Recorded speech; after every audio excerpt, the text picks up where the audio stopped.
Hello everyone, Hare Krishna. Welcome back to my channel moons makeover. আজকে আমি তোমাদের সঙ্গে শেয়ার করব একটা বেঙ্গলি ব্রাইডাল কলকা। এটা হচ্ছে ফাইনাল লুক। সবার প্রথমে আমি হোয়াইট কালার আর ইয়েলো কালার নিয়ে নিয়েছি।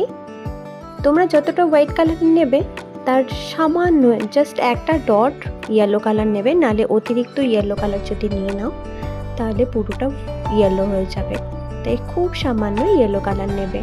আর এখানে আমি তুলি ইউজ করছি, সোনাইয়ের তুলি 000 তুলির যে কোনো ভালো বইয়ের দোকানে তোমরা পেয়ে যাবে। আর যে ব্রেসলেটসগুলো দেখছো এটা কিন্তু পশুর লোমের, এটা কিন্তু প্লাস্টিকের যে নাইলনের যে দড়িগুলো হয় সেগুলো না, কিন্তু এটা পশুর লোমের। তো এরকম দেখে তোমরা তুলির যে ব্রেসলেটসগুলো হয় সেগুলো ভালো দেখে নেবে, কিন্তু প্লাস্টিকের নেবে না। তো দেখো আস্তে আস্তে আমি করে নিচ্ছি।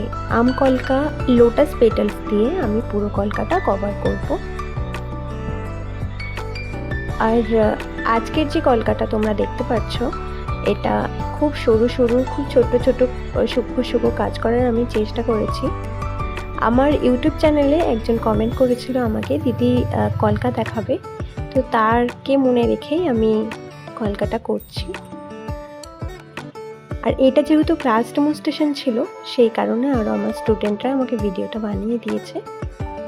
তোমাদের যদি এই ভিডিওটা ভালো লেগে থাকে পুরোটা দেখো, তাহলে একটু কমেন্ট করো, লাইক করো, আর চ্যানেলটা একটু সাবস্ক্রাইব করে দিয়ে পাশে থেকো।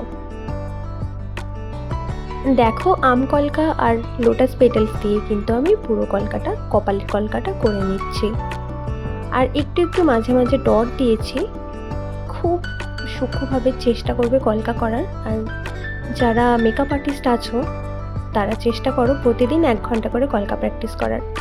যত কলকা প্র্যাকটিস করবে তোমাদের হাত কিন্তু তত পরিষ্কার হবে।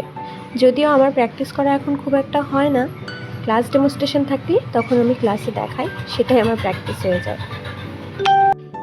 গালে যে কলকাটা আমি নামালাম এই কলকাটাকে আমি ধানের শীষ বলি। এই কলকাটা আমি একদম ছোটোবেলায় শিখেছিলাম, সেই কারণে আমি এটাকে ধানের শীষ বলি।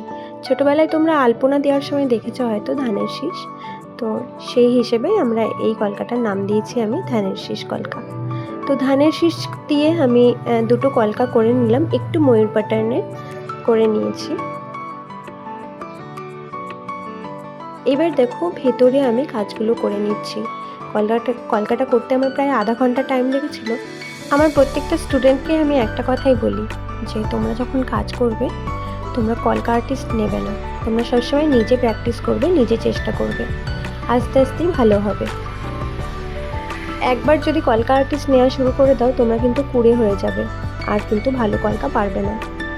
আমিও কিন্তু কলকা পারতাম না, কিন্তু প্র্যাকটিস করতে করতে আস্তে আস্তে হাতের কাজ পরিষ্কার হওয়া শুরু হয়। এখনও যে খুব ভালো পারি তা আমি বলবো না, কিন্তু কাজ চালানোর মতন পারি আর কি। এখন প্রত্যেকটা ব্রাইড বলে দিদি আমাকে ছোট টিপ পরাবে, আর সেই কারণে আমি ছোট টিপ দিয়েই কলকাটা করলাম। আর এই কলকাটা তোমরা অনায়াসে ব্রাইডকে করাতে পারবে। অনেকে বলে যে ফেস অনেকটা বড় হলে বেশি ভালো লাগে গাল কলকা, ছোট গাল মানে ফেস যদি ছোট হয় সেখানে গাল কলকা ভালো লাগে না। কিন্তু কলকা যদি ফেস অনুযায়ী করা যায়, ছোট গালের জন্য ছোট গাল কলকা, বড় গালের জন্য বড় গাল কলকা, সেই ক্ষেত্রে কিন্তু সুন্দর লাগে।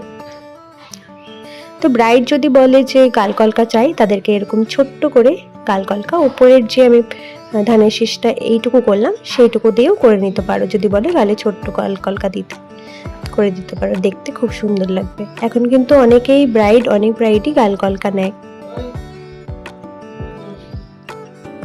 দেখো দুটো গালেই আমি কিন্তু সমানভাবে করে নিচ্ছি।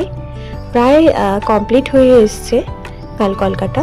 আমি প্রথমে বড় করে ফেলেছিলাম, তো বড় করার পর আমি ওই যে তুলির যে কলকাটা আছে ওটা আমি আবার স্পুলি দিয়ে, আইব্রো স্মাচ করার যে স্পুলি হয় সেই স্পুলি দিয়ে হালকা হালকা করে রাব করেছি, তো উঠে গেছে।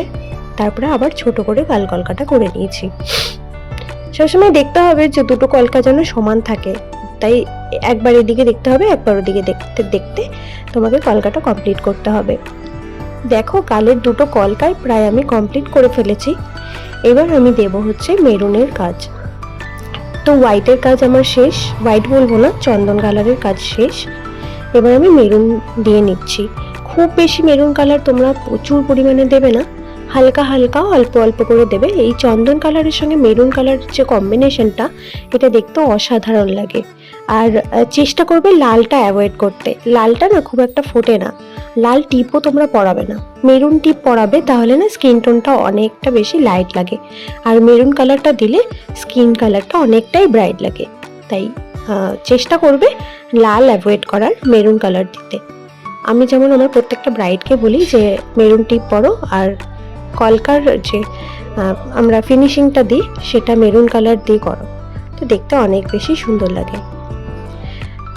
তো দেখতে দেখতে আমার কিন্তু কলকা কমপ্লিট হয়ে গেছে। এই হচ্ছে ফাইনাল লুক। তোমরা প্রথমেই দেখে নিয়েছো যে আমার ফাইনাল লুক কি ছিল। কেমন লাগলো ভিডিওটা আমাকে কিন্তু জানাতে ভুলো না। তো চলো আজকে এই পর্যন্ত, পরে দেখা হবে অন্য কোনো ভিডিওতে। ততক্ষণ পর্যন্ত টাটা।